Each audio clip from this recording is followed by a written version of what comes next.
देखिए जो कैटालाइसिस हमारे पास है हम लोग उसे हिंदी में उत्प्रेरण बोलते हैं। उत्प्रेरण उत्प्रेरण क्या होता है? जैसे रिएक्शन हम लोगों ने लिखा है 2KCl3 हम लोगों के पास है, इसको हमने हीट किया है। जब हम लोग इसको हीट किए तो KCl मैंने इसमें ऐड किया है, CO2 मैंने ऐड किया है और प्रोड्यूस हुआ इसके अंदर। अभी जो रिएक्शन हम लोग के पास हो रहा था, हम लोग क्या करते हैं सडनली इस रिएक्शन के बीच में मैग्नीज डाइऑक्साइड को मिला देते हैं। मैग्नीज डाइऑक्साइड क्या होता है भाई? मैग्नीज डाइऑक्साइड होता है MnO2, काले रंग का सबस्टेंस होता है और लैब में बड़ी आसानी से मिल जाता है। जैसे इसको आप मिलाएंगे ना इसके अंदर, तो इसे मिलाने से क्या होने वाला है, जैसे इसको आप लोग मिलाएंगे तो इस रिएक्शन की जो रेट है वो अचानक से बढ़ जाएगी। और कोई भी केमिकल सबस्टेंस रिएक्शन में ऐड किया जाता है बाहर से, और बाहर से ऐड करने के बाद बाहर से मिलाने के बाद उस रिएक्शन के रेट को बढ़ा देता है, तो इस प्रोसेस को हम लोग क्या बोलते हैं? इस प्रोसेस को हम लोग कैटालाइसिस बोलते हैं। लेकिन क्या हुआ बाद में, जैसे हाइड्रोजन पेरोक्साइड के बारे में आपको पढ़ा रहे थे कई बार से, ये H2O2 हमारे पास है। अगर हम लोग H2O2 को हीट करते हैं तो हीट करने पर क्या होता है, H2O2 H2O में डिवाइड हो जाता है और ऑक्सीजन में डिवाइड हो जाता है। अगर इस केमिकल प्रोसेस में हम लोग क्या करते हैं, H3PO4 को मिला दें, फॉस्फोरिक एसिड है कंपाउंड, फॉस्फोरिक। जैसे आप लोग मिलाएंगे ना, अभी इसे मिलाने से क्या हुआ था, इसे मिलाने से जो हमारी रिएक्शन का रेट था dx/dt, तो क्या हो गया था, बढ़ गया था। और जैसे इसे मिलाया हम लोगों ने, तो इसे मिलाने से क्या हुआ, जो हमारी रिएक्शन का रेट था dx/dt, तो क्या हो गया भाई, घट गया। तो इससे कंफर्मेशन क्या हो रही है?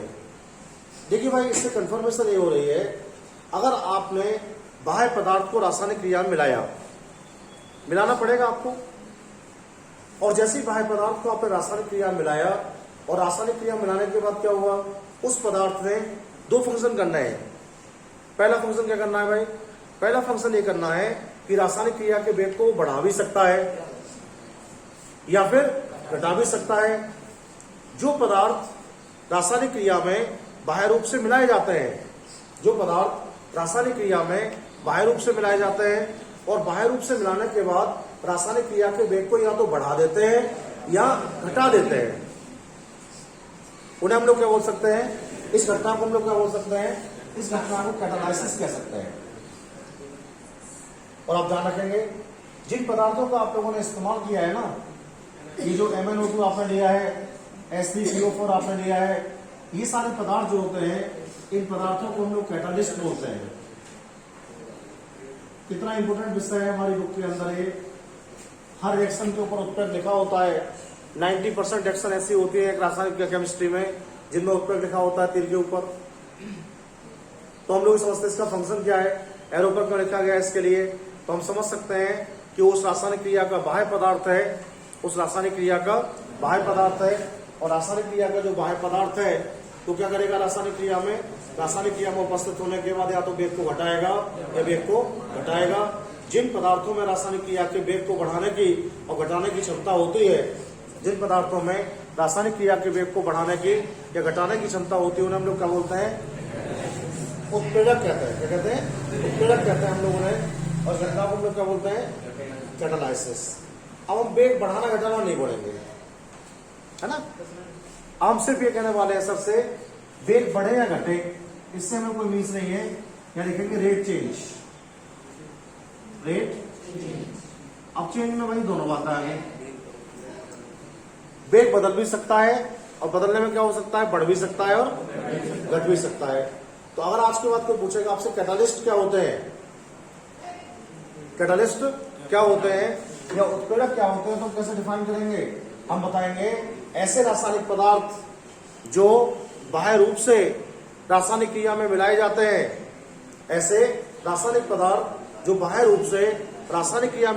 हैं, और रासायनिक क्रिया मिलाने के बाद रासायनिक क्रिया के वेग को परिवर्तित कर देते हैं,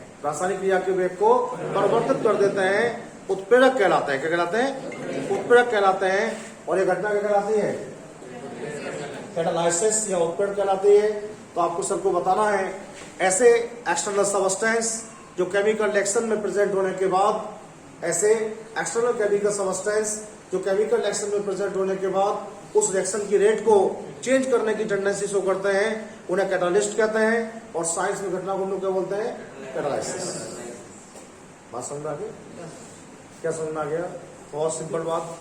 अगर कोई बाह्य पदार्थ रासायनिक क्रिया में उपस्थित होने के बाद रासायनिक क्रिया के वेग को बदलेगा तो क्या होगा? वो उत्प्रेरक होगा। क्या होगा? उत्प्रेरक होगा। और इस घटना को हम लोग क्या बोलने वाले हैं? उत्प्रेरण कहने वाले हैं। लोग समझ गए आप लोग? अब सवाल ये है हमारे पास,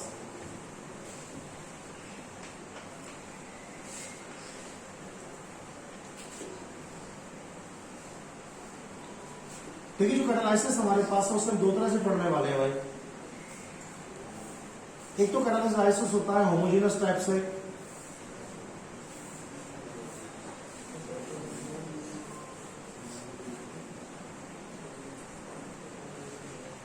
और एक होता है हेटेरोजेनस टाइप से।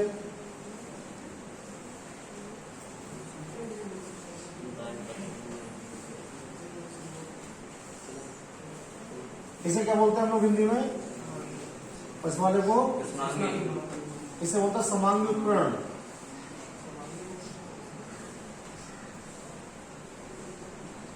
और इसे बोलते हैं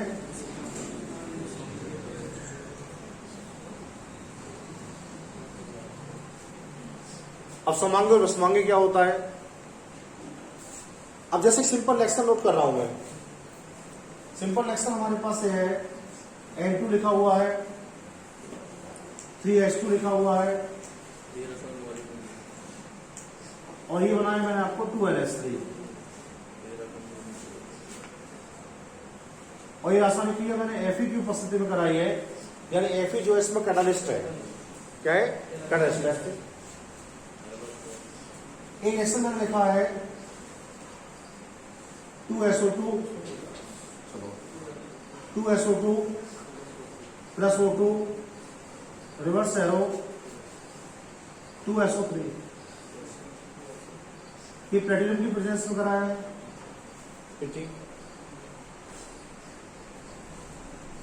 ये ऐसा लिखा मैंने अभी शुरू में आपको 2KClO3 MnO2 मिलाया था इसमें हम लोगों ने। अभी 2KCl बन गया था इससे, और 3 और 2।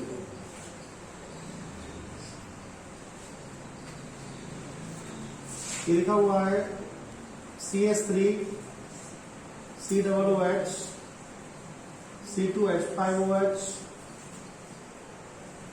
एसिटिक एसिड इथाइल अल्कोहल, और इसे लेंगे हम लोग H2SO4। ये हो जाएगा CH3 COO C2H5 और H2। 4 एक्शन लिखे मैंने आपको, इसे समझा दूंगा मैं आपके लिए। देखो पहले हम लोग क्या करते हैं, इसके बारे में बात करते हैं।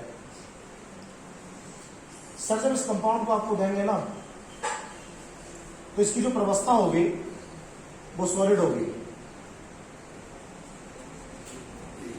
KClO3 सॉलिड होता है। और जो सर ने कैटालिस्ट आपको दिया है MnO2, ये भी सॉलिड है। ये वाले जो पदार्थ है एसिटिक एसिड आपको दिया सर ने पूछा कैसा है, तो आपने कहा सर ये लिक्विड है, ये भी लिक्विड है, और H2SO4 भी लिक्विड होता है। पढ़ा आपने? नाइट्रोजन तो गैस है भाई, हाइड्रोजन भी गैस है। लोहा कैसा होता है? सॉलिड। SO2 क्या है? गैस। O2 क्या है? गैस। और PT क्या होता है? सॉलिड मेटल है। ऊपर वाली जो रासायनिक क्रियाएं हैं उनमें खास बात क्या है? ऊपर वाली रासायनिक क्रियाओं में खास बात यह है कि जो आपका उत्प्रेरक है और जो आपके अंकारक हैं, अंकारक कौन से होते हैं? जो केमिकल रिएक्शन में पार्टिसिपेट करते हैं, केमिकल रिएक्शन में पार्टिसिपेट करते हैं वही तो अंकारक होते हैं। तो जो आपके अंकारक पदार्थ है और जो आपका उत्प्रेरक है वो दोनों सॉलिड है, और यहां पर जो आपका अंकारक है और उत्प्रेरक है वो दोनों लिक्विड है। अगर किसी रासायनिक क्रिया में भाग लेने वाले रिएक्टेंट, इसमें अवकारक, अगर किसी रासायनिक क्रिया में भाग लेने वाले अवकारक और उत्प्रेरक दोनों की व्यवस्था क्या होती है? सेम होती है। कैसे होती है? समान होती है। तो हम लोग क्या बोलते हैं इसे? Homogeneous catalysis. सीधी बात है एकदम। अगर आपका उत्प्रेरक और आपका अवकारक, यानी आपका जो रिएक्टेंट है और आपका जो कैटालिस्ट है, उसकी फेज क्या है? सेम है। उसकी फेज सेम है, तो हम लोग क्या कहेंगे उसे? होमोजीनस। क्या कहेंगे हम लोग? होमोजीनस कहेंगे हम लोग। अगर क्या है हमारे पास, अगर हमारा उत्प्रेरक और अवकारक, उत्प्रेरक क्या जो है यहाँ पर Fe है, ठोस होता है, और ये गैस है सब, ये लिक्विड है सब, ये सॉलिड है, तो आपको बताना है अगर अवस्था क्या होती है? अलग अलग पाई जाती है। क्या पाई जाती है? अलग अलग पाई जाती है, तो हम लोग क्या बोलते हैं इसे? हेटेरोजीनस। क्या बोलते हैं?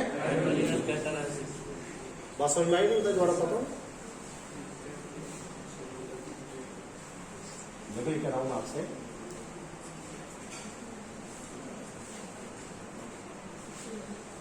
ये 2KClO3 है। इसको आप लोग जो गर्म किए तो 2KCl आपको मिला है और 3O2 मिला है in the presence of MnO2। मैंने पूछा ये रिएक्टेंट कैसा है? आपने कहा सर ये सॉलिड है। मैंने पूछा ये कैटालिस्ट कैसा है? आपने कहा सॉलिड है। मैंने कहा अगर किसी भी केमिकल रिएक्शन में पार्टिसिपेट करने वाला रिएक्टेंट कैटालिस्ट के समान ही प्रवस्था को शो करता है, या किसी भी केमिकल रिएक्शन में पार्टिसिपेट करने वाला कैटालिस्ट रिएक्टेंट के समान ही प्रवस्था को शो करता है, तो वो समांगी हो जाता है। क्या हो जाता है? समांगी हो जाता है। और विषमांगी क्या होता है? फिर अलग अलग प्रवस्था होंगी। कैसे होंगे? अभी जैसे क्वेश्चन में बात हुई थी आपसे कि भाई H2O2 हमारे पास है, अगर आप इसे हीट कर देंगे तो क्या हो जाएगा? H2O बन जाएगा, और H2O के बाद O बन जाएगा। इसमें हम लोग क्या करते थे? S3, सॉरी तो इसका ही हो गया PO4। इसमें देखो ये लिक्विड होता है और ये कैसा होता है? सॉलिड। ये भी कैसे है? अलग अलग हो गए ना? कैसे हो गए? अलग अलग हो गए। और जो अलग अलग हो जाएंगे क्या हो जाएगा? विषमांगी हो जाएगा, हेटेरोजीनस। तो बस हमें चेक करना है कि समान व्यवस्था तो नहीं है। और जब भी एनसीईआरटी बुक पढ़ते हैं तो एनसीईआरटी बुक में खास बात है, व्यवस्था जरूर लिखी आती है सबकी ब्रैकेट में। कोई भी रिएक्शन ऐसे नहीं होगी एनसीईआरटी में जिसमें व्यवस्था नहीं लिखी होगी। तो देख के बता देंगे आप लोग। दोनों तरफ व्यवस्था एक जैसी तो क्या होगा? समांगी होगा, और अलग होगी तो क्या होगा? विषमांगी। दो बात पूरी हो गई है। What is catalysis and how many types of catalysis मैंने बता दिया आपके लिए। किसी भी केमिकल रिएक्शन में जब भी कभी एक्सटर्नल पदार्थ को मिलाया जाएगा, बाह्य पदार्थ को मिलाया जाएगा, तो बाह्य पदार्थ की उपस्थिति उस केमिकल रिएक्शन के रेट को चेंज कर देगी। और जब भी कोई एक्सटर्नल सब्सटेंस केमिकल रिएक्शन के रेट को चेंज करता है, तो साइंस में इस घटना को कैटालाइसिस बोला जाता है। कैटालाइसिस का मतलब है जो सब्सटेंस उसमें भाग ले रहे हैं उन्हें हम कैटालिस्ट कह सकते हैं। और कितने तरह के कैटालाइसिस पढ़ेंगे हम लोग? दो तरह के कैटालाइसिस पढ़ेंगे हम लोग। एक तो हेटेरोजीनस पढ़ा हम लोगों ने, और एक होमोजेनस। होमो में क्या पढ़ा हम लोगों ने? समान प्रवस्थाएं पढ़ी, और जिनमें समान प्रवस्थाएं होती हैं वो होमोजीनस होते हैं, और जिनमें प्रवस्थाएं क्या होती है भाई? अलग अलग होती हैं, वो हेटेरोजीनस होते हैं। समझ गए आप लोग?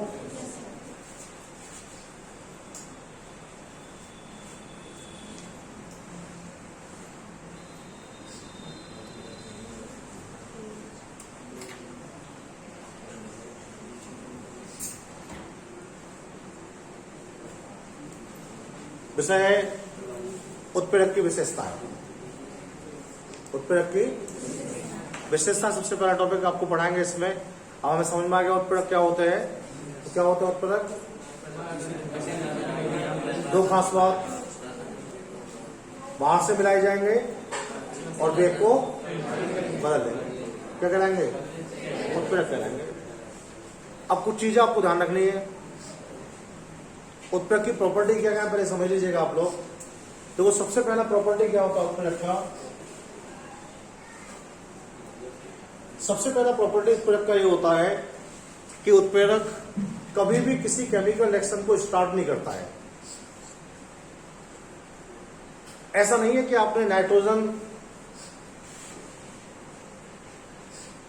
और हाइड्रोजन को आपस में ऐड किया और आपने अमोनिया बना दिया, तो आप ये कभी नहीं सोचेंगे कि जब तक हम इसमें Fe को नहीं मिलाएंगे तब तक अमोनिया नहीं बनेगा। नहीं, बिल्कुल नहीं भाई, रिएक्शन तो शुरू में आरंभ हो जाएगी। उत्प्रेरक करता क्या है, रिएक्शन को आरंभ कर रहा है। उत्प्रेरक तो बीच में आता है और बीच में आके गायब, क्या करता है, रेट चेंज किया और रिएक्शन से हट जाएगा। तो कभी भी उत्प्रेरक किसी भी रासायनिक क्रिया को स्टार्ट नहीं करते हैं, क्या करते हैं, फिर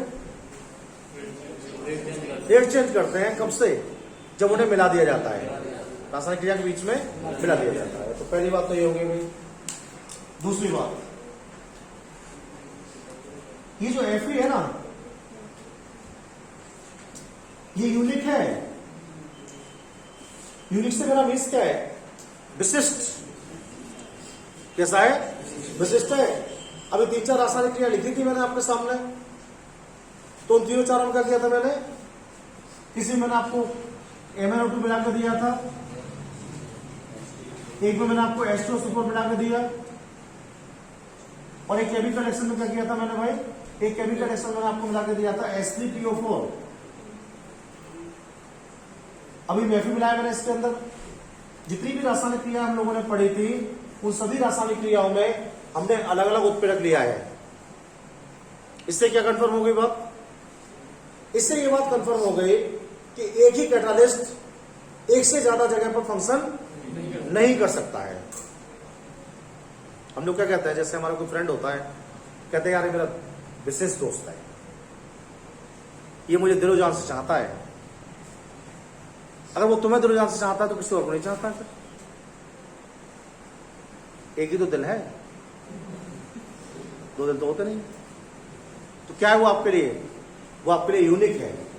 क्या है, यूनिक। यूनिक का मतलब क्या होता है, विशिष्ट। क्या होता है, विशिष्ट। तो क्या होता है, उत्प्रेरक, उत्प्रेरक किसी भी रिएक्शन में यूनिक फंक्शन करते हैं। यानी एक उत्प्रेरक एक ही रासायनिक क्रिया में भाग ले सकता है, अन्य रासायनिक क्रिया में भाग नहीं ले सकता। तो प्रत्येक रासायनिक क्रिया को अलग अलग उत्प्रेरक होंगे, समझ गए आप। तीसरी बात,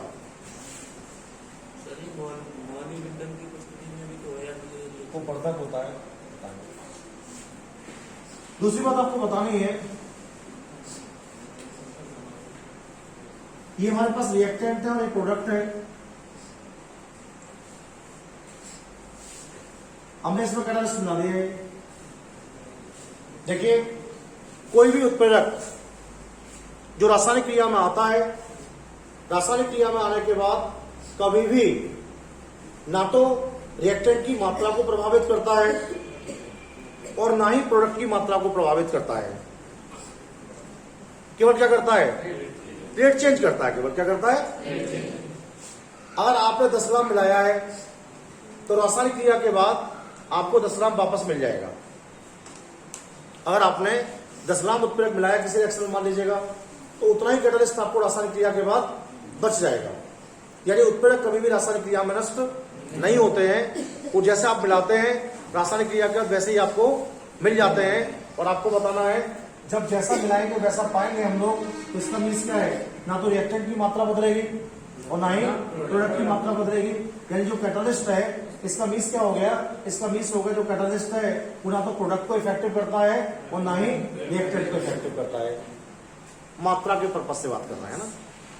तो क्या हो गया, उत्प्रेरक रासायनिक क्रिया को आरंभ, उत्प्रेरक विशिष्ट होता है, यूनिक होता है। और तीसरी बात क्या हो गई, केमिकल रिएक्शन में प्रेजेंट कैटालिस्ट कभी भी रिएक्शन में रिएक्टेंट और प्रोडक्ट को इफेक्टिव। 4,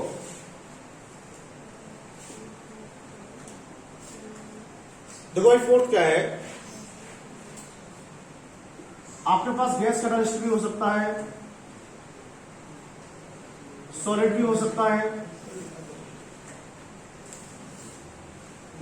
और लिक्विड भी हो सकता है। गैस कैटालिस्ट हो, सॉलिड हो, लिक्विड हो, नथिंग प्रॉब्लम।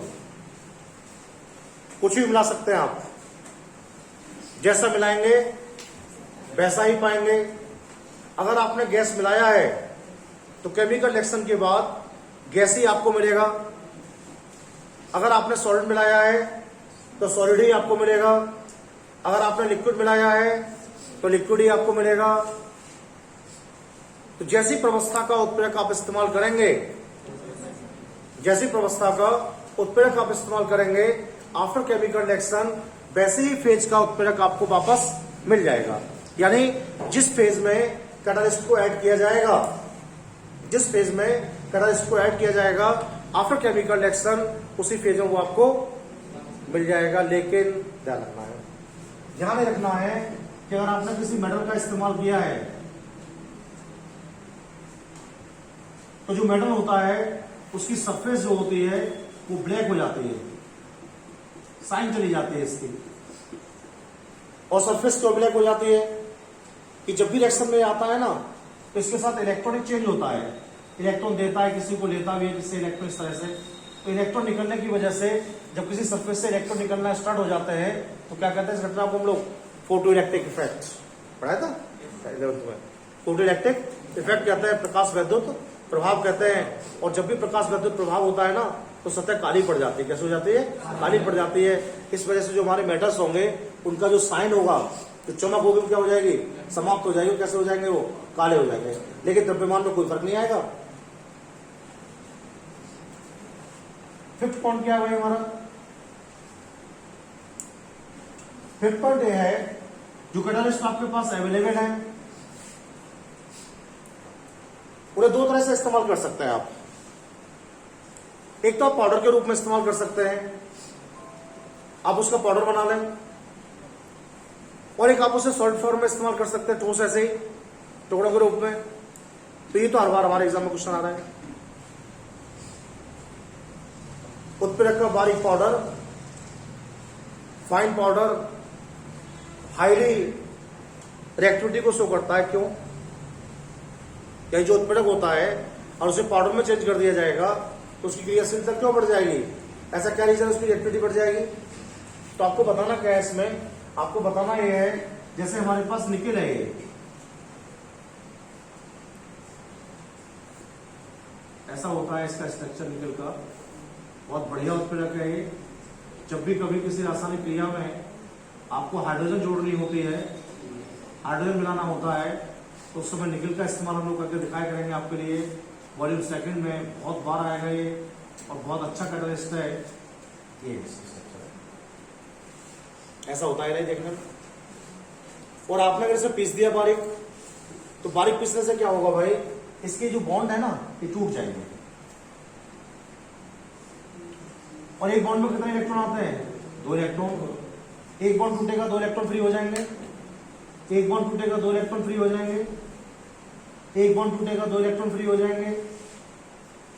जब कभी उत्प्रेरक को बारीक पीसा जाता है तो बारीक पीसने के बाद उसकी जो बैलेंसी होती है, उसकी जो संयोजकताएं होती हैं वो क्या हो जाती हैं? टूट जाती हैं, रिमूव हो जाती हैं। और जब उसकी संयोजकता रिमूव हो जाएंगी तो क्या हो जाएगा? वहां पर इलेक्ट्रॉन फ्री हो जाएंगे। और जब इलेक्ट्रॉन फ्री हो जाएंगे तो क्या हो जाएगा? रिएक्टिविटी बढ़ जाएगी। और क्या बोलते हैं हम लोग इसे? हम लोग इसे बोलते हैं, जहां पर इलेक्ट्रॉन फ्री होते हैं ना, एक्टिव साइट। एक्टिव साइट हम लोग इसे बोलते हैं, या फिर हम लोग इसे बोलते हैं एक्टिव सेंटर। एक्टिव हर बार पेपर में आ रहा है क्वेश्चन करने में। सीबीएसई बोर्ड में भी आता है, यूपी बोर्ड में भी आ रहा है। हर बार सीबीएसई बोर्ड में 1 नंबर में आता है, यूपी बोर्ड में 2 नंबर का आता है। सर पूछेंगे बारीक पिसा हुआ उत्प्रेरक ज्यादा क्रियाशील होता है, क्यों? स्पष्ट कीजिए। तो आपको बताना पड़ेगा, जब उत्प्रेरक को बारीक पीस दिया जाएगा तो बारीक पीसने से क्या होगा? उसकी जो बैलेंसी है, उसकी जो बैलेंसी है, संयोजकता को क्या हो जाएंगे? टूट जाएंगी। और संयोजकता टूट जाएंगी तो क्या हो जाएगा? इलेक्ट्रॉन फ्री हो जाएंगे। बैलेंसी टूटने का मतलब क्या है? इलेक्ट्रॉन फ्री होंगे। और जहां जहां इलेक्ट्रॉन फ्री होंगे वो सब जगह क्या कहलाएंगे? Active sites. एक्टिव या एक्टिव सेंटर। और जितने ज्यादा उत्प्रेरक में एक्टिव सेंटर होंगे, जितने ज्यादा उत्प्रेरक में एक्टिव सेंटर होंगे वो उतना ही ज्यादा क्रियाशील भी होगा। कुछ नहीं करना है सिर्फ आंसर में, आपको बताना है उसमें एक लाइन में कि बारीक पीसने के बाद उत्प्रेरक में एक्टिव साइट बढ़ जाएंगे। एक्टिव साइट और एक्टिव साइट बढ़ जाएंगे तो फ्री इलेक्ट्रॉन क्या हो जाएंगे? बढ़ जाएंगे। और इलेक्ट्रॉन फ्री हो जाएंगे तो क्या हो जाएगा? रिएक्टिविटी बढ़ जाएगी। तो जितना ज्यादा बारीक पीसेंगे उतना क्या होगा? आपको फायदा होने वाला है। 5 बात हो गई है। पहली बात क्या हो गई है? रिएक्शन को स्टार्ट नहीं करेगा। दूसरी बात क्या हो गई है, यूनिक होता है, एक उत्प्रेरक एक में ही आएगा, ज्यादा में नहीं जाएगा भाई। तीसरी बात क्या हो गई भाई, ना तो रिएक्टेंट की मात्रा को प्रभावित करेगा ना प्रोडक्ट की मात्रा को। जैसा मिलाएंगे कैसा मिलाएंगे, लिक्विड तो लिक्विड आएगा, गैस तो गैस, और सॉलिड है तो क्या फर्क पड़ेगा मेटल पर, सरफेस ब्लैक हो जाएगी। किस वजह से, फोटो इलेक्ट्रॉन की वजह से, फोटो इलेक्ट्रॉन की वजह से। और पांचवी बात क्या कही है, उत्प्रेरक को बारीक पीसने से क्या फायदा हो जाएगा, नो, एक्टिव साइट बढ़ जाएंगे, फायदा ही होगा। एक्टिव साइट बढ़ेंगे तभी उसकी रिएक्टिविटी बढ़ेगी। बात समझ में आ गई आपको, आगे बढ़ता है। तो फिर प्रॉपर्टी क्या है, सिक्स प्रॉपर्टी है, और सिक्स प्रॉपर्टी क्या है, सिक्स प्रॉपर्टी यह है कि जो हमारा उत्प्रेरक है वो 27 डिग्री सेंटीग्रेड से 30 डिग्री सेंटीग्रेड पर, जो हमारा कैटालिस्ट है वो 27 डिग्री सेंटीग्रेड से 30 डिग्री सेंटीग्रेड तक बड़ा अच्छा वर्क करता है। अच्छे वर्क से मेरा मीन्स है बहुत तेजी से रिएक्टिविटी को चेंज करेगा। और आपको बताना है जिस पर कैटालिस्ट अच्छा वर्क करता है उसे हम लोग बोलते हैं ऑप्टिमम टेम्परेचर। क्या बोलते हैं, ऑप्टिमम का मतलब क्या होता है, ऑप्टिमम, मम तो याद रहेगा ही, बहुत दिन पहले बोला था जब छोटे थे, क्या मांगते थे वहां से, मम्मी मांगते थे, पाँच तो कहते नहीं, ऑप्टी और याद रखना, ऑप्टिमम। ऑप्टिमम का मतलब होता है अनुकूलित, क्या होता है, अनुकूलित होता है।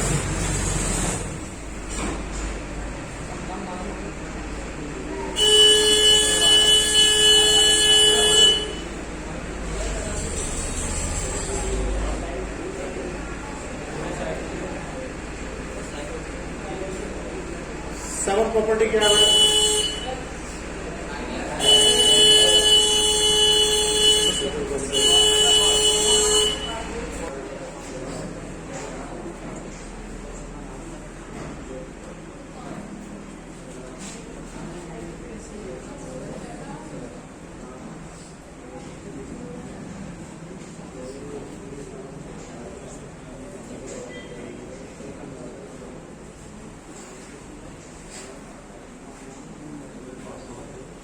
ये क्वेश्चन बड़ा इंपॉर्टेंट है, सेवन प्रॉपर्टी है, और बहुत बार प्रैक्टिकल जब हम लोग का होता है तो एग्जाम से पूछते हैं, ना तो सर के पास इसका कोई आंसर होता है ना हमारे पास होता है।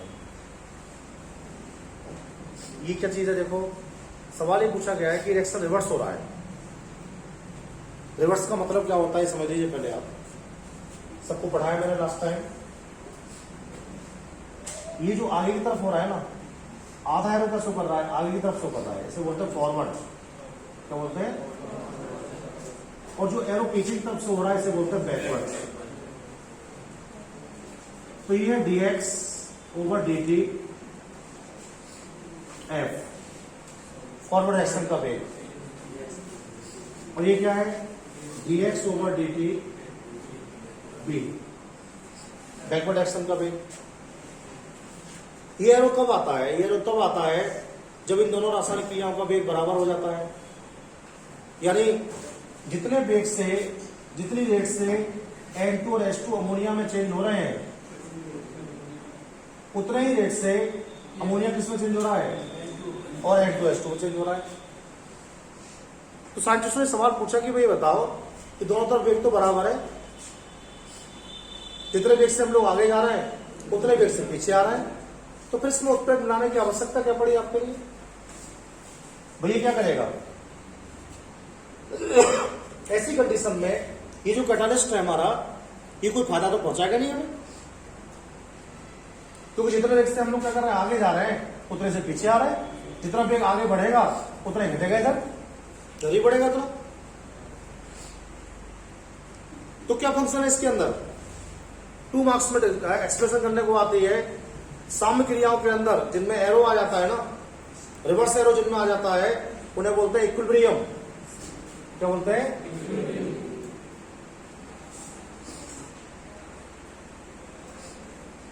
इक्विलिब्रियम बोलते हैं, हिंदी में बोलते हैं साम्य। साम्य क्रियाओं में इक्विलिब्रियम रिएक्शंस में उत्प्रेरक की भूमिका क्या होती है? What is the function of catalyst in equilibrium reactions? भाई इनमें तो अगर उत्प्रेरक को हम लोग मिलाएंगे कैटालिस्ट को, तो जितना रेट ये आगे बढ़ाएगा उतना ही पीछे बढ़ाएगा। तो हमें क्या फायदा हुआ इससे?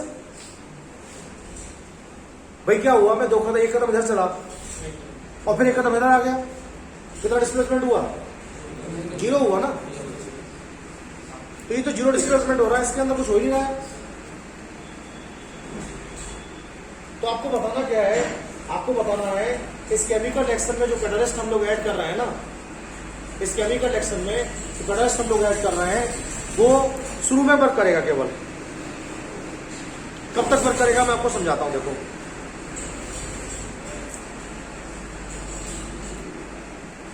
ये जो मात्रा है ना और ये जो मात्रा है, यहां की जो कंसंट्रेशन है, मात्रा है, वो यहां की मात्रा के बराबर है, यानी दोनों की जो कंसंट्रेशन है वो इक्वल है। जब तक दोनों की कंसंट्रेशन बराबर रहेगी तब तक इसमें एरो रहेगा। एरो आता ही तब है जब किसी भी केमिकल रिएक्शन में पार्टिसिपेट करने वाले, किसी भी केमिकल रिएक्शन में पार्टिसिपेट करने वाले रिएक्टेंट की कंसंट्रेशन उसके प्रोडक्ट की कंसंट्रेशन के बराबर हो जाती है।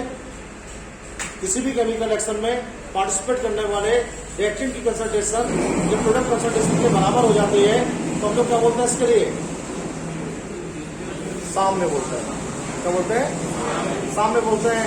हम लोग इसे इक्विलिब्रियम कहते हैं। क्या कहते हैं? इक्विलिब्रियम हम लोग इसे कहते हैं। तो आपको बताना क्या है इसमें? आपको बताना इसमें यह है कि ये साम्य जो आएगा वो शुरू में कोई आ जाएगा,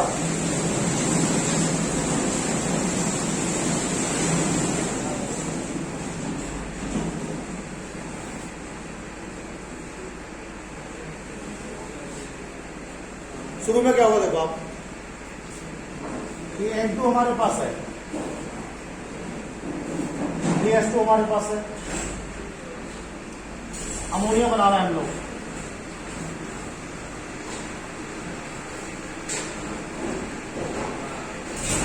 ये आपको 20 ग्राम दिया मैंने, ये 20 ग्राम आपको दिया मैंने, दोनों की मात्रा 20-20 दी है। अभी क्या हुआ? शुरू में 2 ग्राम अमोनिया बना, कौन सी मात्रा ज्यादा है? वेक्टर ज्यादा है। कितना ज्यादा बताओ? 18 ग्राम, 32 ग्राम रह गए, 38। कितना रह गए? 38। मैंने कहीं 1 ग्राम चेंज हो गया है,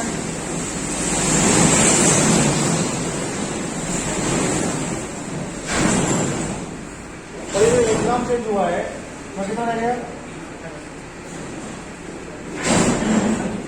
32 हो गया। ये मैंने 15 चेंज कर दिया है, कितना होगा? 25 रह गया। और जैसे हम लोग कर रहे हैं, देखो अभी तक ये एरो रहेगा, इससे ये वाला एरो मैंने कहा ये चेंज हो गया है 19.9 तो आपको बताना है कि सर अब कंसंट्रेशन दोनों की बराबर होने वाली है। कोई 40 का इधर, 40 का इधर, अब क्या हुआ? 40 में से 20 चेंज हो गया, 20 चेंज हो गया। अभी क्या करेगा कैटालिस्ट हमारा?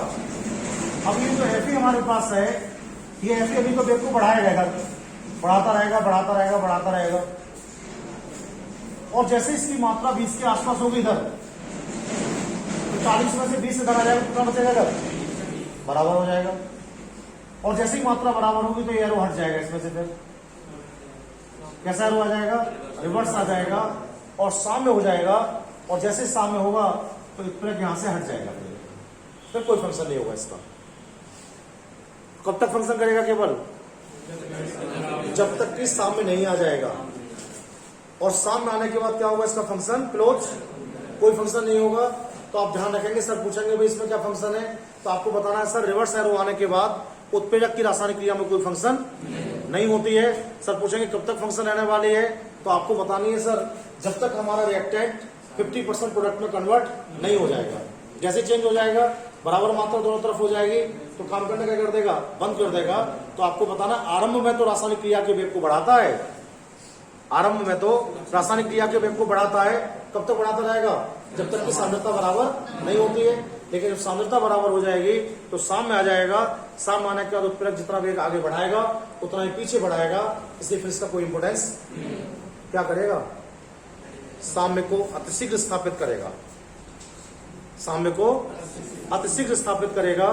तो ये पूछा जाता है हम लोगों से पेपर में, रिवर्स रिएक्शन में उत्प्रेरक का फंक्शन क्या होता है? रिवर्स रिएक्शन में उत्प्रेरक का फंक्शन क्या होता है? तो उसके आंसर में आप लिख देंगे साम्य को अतिशीघ्र स्थापित कर देगा, साम्य को अतिशीघ्र स्थापित कर देगा। तो क्या क्या बात होगी आपसे? पहली बात आपसे हो गई है, कोई भी कैटालिस्ट कभी भी किसी केमिकल रिएक्शन को स्टार्ट होगी बात। दूसरी बात क्या हुई आपसे? यूनिक होता है, यानी एक उत्प्रेरक एक में यूज होने वाला है। तीसरी बात क्या हुई आपसे? रिएक्टेंट के लिए और प्रोडक्ट की जो क्वांटिटी उससे इफेक्टिव। चौथी बात क्या हुई आपसे? जैसा मिलाएंगे वैसा ही बच जाएगा। अगर आपने सॉलिड लिया है तो सॉलिड ही बचने वाला है, लिक्विड लिया है तो लिक्विड बचने वाला है, गैस लिया है तो गैस बचने वाला है। नेक्स्ट पॉइंट क्या बताया आपको मैंने? बारीक पीसेंगे, बारीक पीसने से क्या होगा?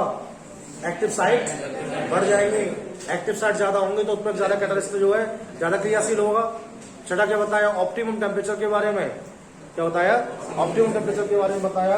मैंने आपको बताया किसी भी केमिकल रिएक्शन में 27 से लेकर 30 तक, 27 डिग्री सेंटीग्रेड से लेकर 30 डिग्री सेंटीग्रेड तक जो हमारा उत्प्रेरक होता है वो अच्छा वर्क करता है। उसके बाद टेम्परेचर बढ़ाएंगे या घटाएंगे तो वर्कआउट बहुत अच्छा नहीं आने वाला है। और अभी 7th में आपसे बात कर रहा था रिवर्स के बारे में। मैंने कहा जो रिवर्स रिएक्शंस होते हैं उनमें उत्प्रेरक तभी तक काम करते हैं जब तक कि दोनों की सांद्रता बराबर, और जैसी सांद्रता बराबर होगी सामने आ जाएगा, उत्प्रेरक का काम खत्म हो जाएगा। बात समझ में आ गई थी आपको? क्या क्या बात हमारे आपके बीच में हो गई है? हमने आपको बता दिया कैटालाइसिस क्या होता है। कौन बताएगा? बताओ। जब कोई बाह्य पदार्थ केमिकल रिएक्शन में आ जाता है उसको परिवर्तित कर देता है, कैटालाइसिस कहते हैं। कौन से सबस्टेंस कैटालिस्ट कहलाते हैं? कौन से सबस्टेंस कैटालिस्ट कहलाते हैं? आप मत बोलेगा। जो केमिकल रिएक्शन में क्या करते हैं? अगर किसी कंडीशन में केमिकल रिएक्शन में पार्टिसिपेट करने वाले रिएक्टेंट और कैटालिस्ट दोनों की व्यवस्था अलग अलग होगा, ये फेज कैसा होगा? वो हेटेरोजीनियस होगा। और सेम हो गए तो होमोजीनियस होगा। तो कितना दस होता है? कौन सा? हेटेरोजीनियस और होमोजीनियस टाइप का होता है। कैटालिस्ट की 4 मेजर प्रॉपर्टी बताइए मुझे, क्या होती है? एक तो यूनिक होता है, दूसरा रिएक्टेंट एंड प्रोडक्ट की उसका कोई प्रभाव नहीं पड़ता, तीसरा 27 डिग्री से 30 डिग्री तक रहेंगे तो ऑप्टिमम होता है, चौथा जब तक दोनों तरफ वेग समान हो जाता है, जब तक साम्य स्थापित करने का काम करता है। पांचवा बारीक पीसेंगे तो एक्टिव साइड बनेगी, एक्टिव साइड बनेगी तो इलेक्ट्रिसिटी बढ़ जाएगी। छठा